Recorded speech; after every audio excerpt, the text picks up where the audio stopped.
Why is it that dating seems to have become so complicated? I was recently on a show where I was asked about ghosting, haunting, zombieing, and as much as I had a wonderful time, I couldn't help but think to myself, my God, why do we keep coming up with new names for things? I'm going to talk to you about those three words right now, but I'm going to simplify this once and for all. Let's take ghosting to begin with. Ghosting is when someone just, maybe we went on a couple of dates and they disappeared. They just never texted us again. Maybe we were seeing someone for a long time and then they disappeared. Much worse, we are left in this abyss of unknowing. What the hell happened? Are they okay? Is there something so wrong with me that not only are they not interested, but they didn't even bother to tell me that they're not interested? I think that a big problem with ghosting is that we look for closure.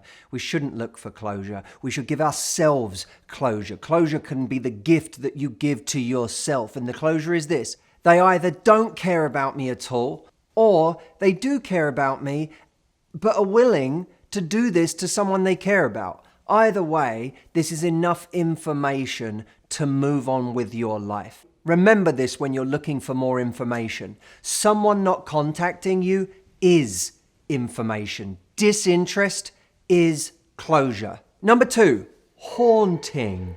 This was a word that got brought up to me, and I'll be honest with you, I had to look it up because I didn't know what haunting meant in the dating context. When I did look it up, I realized, we've dealt with this before. In any case, I happen to know he likes me. Because he treats you right. Because even if he doesn't text back, he still likes my Instagram pictures.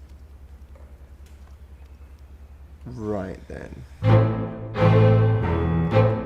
When we talked about haunting, we called it a platform downgrade. Someone going from a more intimate form of communication with you, either seeing you in person, having phone calls, texting, to a much lesser form of communication that perhaps doesn't even qualify as communication. It's just someone being an abstract presence in your life through the form of viewing your stories, liking your posts, but never having a direct interaction with you. Now look, a simple response to this is just to block the person. If you really don't want to hear from them, just block them. If you don't want to see their name coming up on everything you do, block them. But if you like the person and you don't want to block them, the least I ask of you is that you not see them viewing your stories as a sign that something is going to happen. See it for what it is. Nothing. Number 3, zombieing. Zombieing is another new term given to the idea that someone who has gone off the radar completely they were a ghost, now has come back from the dead. And it might be in the form of text saying thinking of you, or I miss you, or hey, what you up to? Complete lack of acknowledgement for the fact that I ghosted you, for the fact that I've not been around for a long time. It's someone coming back into your life. And in that moment, you have to decide what you want to do with that. The danger is that this person's now coming back to you on their terms. They're not, we have this selfish streak in us as human beings that we tend to reach out to people when we need something, not when they need something. And zombieing is exactly that, right? Someone feels lonely, someone needs some validation, they want to check that you're still there, they want to check that the door is still open. So they come back to you after having disappeared for a long time.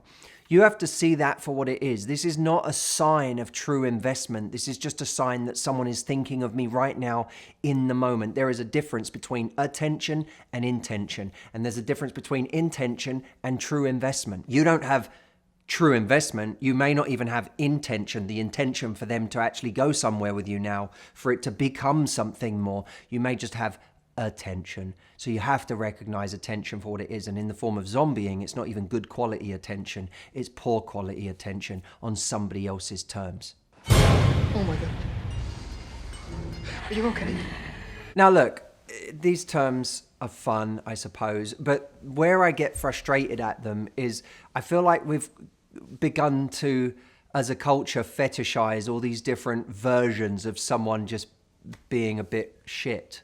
And by talking about them, by labeling or every different variation of someone not trying, we are investing more time and energy in these different phenomenons, which really aren't that new in the first place. I mean, haunting may be new because someone didn't get the chance to haunt our Instagram stories back in the 50s, but ghosting's not new.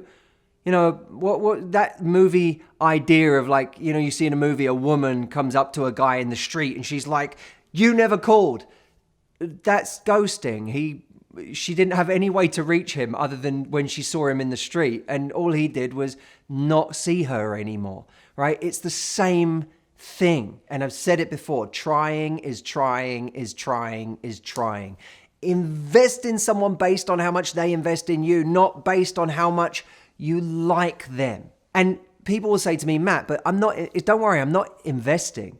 I'm not texting him back."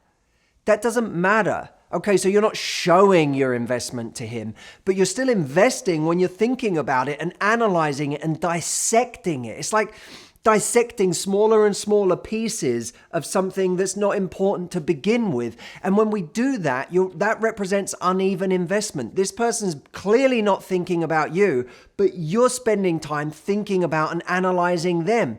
Lots of investment, no investment. So even when you're not actually having an exchange, you can still have an imbalance in terms of the amount of investment you're giving. So if you want to stop analyzing things that don't matter and start actually pursuing things that could matter, I have 3 habits for you that you can take on in your love life to start creating real results. And that's what I want. I don't want to spend more time giving energy to these terms, these phenomenons that aren't what you want in the first place. I'd rather give time to creating people that are serious in your life.